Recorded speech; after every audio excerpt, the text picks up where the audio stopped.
आता भगरीचे गुंतपांगूळ. भगरीचे गुंतपांगूळ आपण उपवासाचे करणार आहोत. तर याला आपण पाऊण वाटी भगर घेतली आणि 4 टेबलस्पून साबुदाणा भाजून घेतलाय आणि दोन्ही मिक्सरमधून काढून आपण अशा प्रकारे पीठ करून घेतले. फार बारीकही नाही आणि फार मोठं नाही, असं एकदम थोडंसं असं रव्यासारखं आणि बारीक रव्यासारखं. दही घेतलंय चटणीसाठी आपण, मिरची आणि खोबरं आणि सिंधी मीठ आणि तिखट आपल्याला हे आणि शेंगदाणे. तर हे झालं आपल्या भगरीचे गुंतपांगूळ आणि चटणीसाठी साहित्य. तर आपण आता चटणी काढून घेऊ ही मिक्सरमधून. तोपर्यंत हे भिजायला घालू आपण गुंतपांगूळचं. थोडंसं ह्याला तिखट टाकायचं आणि थोडंसं आपण हे टाकणार आहोत सिंधी मीठ म्हणजेच काळं मीठ. आणि हे आपण एक 10 मिनिटं भिजत घालणार आहोत त्याला आपण, थोडं थोडं पाणी घालून. आणि 10 मिनिटं भिजवलं तोपर्यंत आपल्याला तिकडे चटणी काढून घ्यायची भिजेपर्यंत. थोडं थोडं पाणी घालू.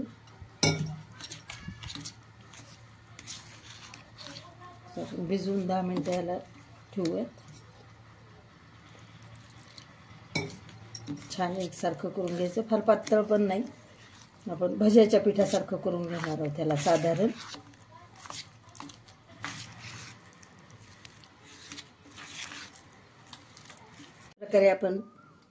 अशा प्रकारे आपण हे भगरीचं पीठ आणि साबुदाण्याचं पीठ आपण हे करून घेतलेलं असं सरभरीत कालवलेलं. हे आपण 10 मिनिटं बाजूला ठेवूयात आता.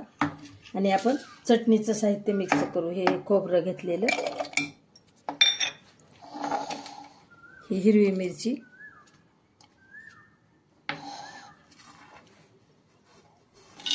आणि हे शेंगदाणे, त्यामध्ये आपण घालू सिंधी मीठ चवीपुरतं मीठ. आता आपण हे मिक्सरमधून फिरवून घेऊ आणि त्यामध्ये आपण थोडं घालू तिखट. आता हे मिक्सरमधून आपण काढून घेऊ. हे उपवासाच्या ही झाली आपली तयार चटणी. मिक्सरमधून काढून घेतली आपण, ही तयार चटणी झाली. उपवासाच्या अनेक पदार्थापैकी बऱ्यापैकी आधुनिक खाद्यपदार्थ म्हणजे भगरीचे गुंतपांगूळ आहेत. गुंतपांगूळ हा दक्षिण भारतीय पदार्थ आहे. तर हे गुंतपांगूळचं पीठ आपण तळायला ठेवलेलं आहेच गुंतपांगूळचं. तर आपण आता यामध्ये तेल सोडूया सगळ्या यामध्ये.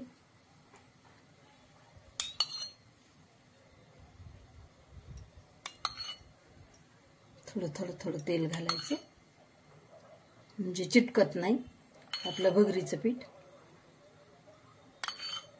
आपण जे बॅटर केलेलं आहे ना ते यामध्ये आपण घालणार आहोत.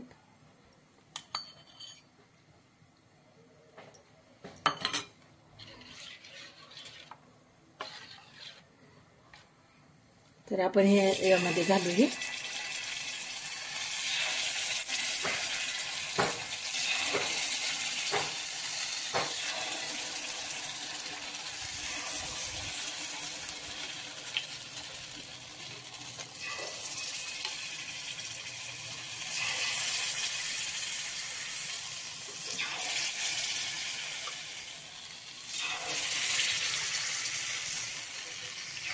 आपण हे सगळे भरून घेऊ.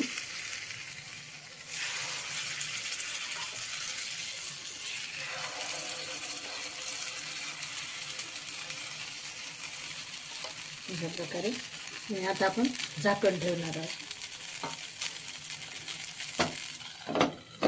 झाकू आणि मंद आचेवर आपल्याला आता हे 15-20 मिनिटं करायचे आहे. आता आपण आपले टाकलेले गुंतपांगूळ बघून घेऊ, झाकण काढू आणि कसे झालेत ते आपण पाहून घेऊ.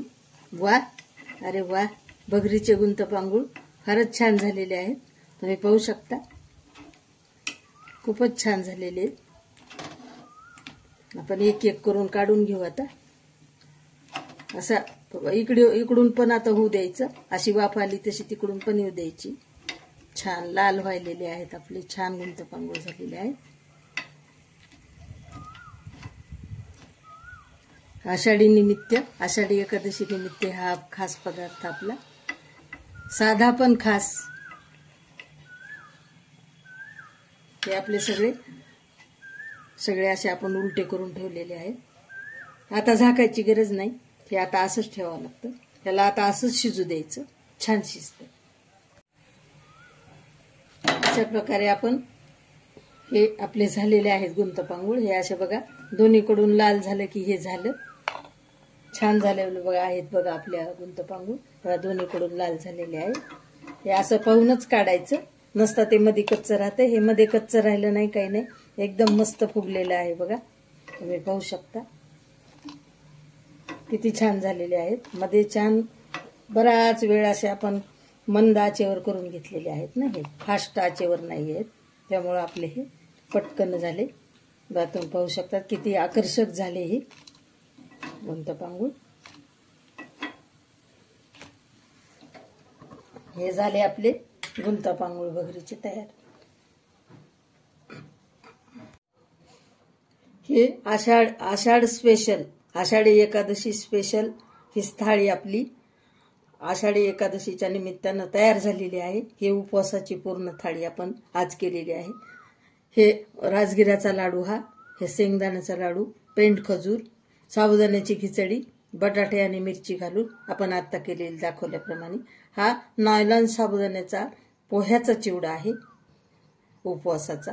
हे गुंतपांगूळ भगरीचे आहेत.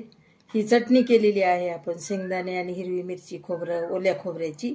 हे ताक आहे, हे दही आहे.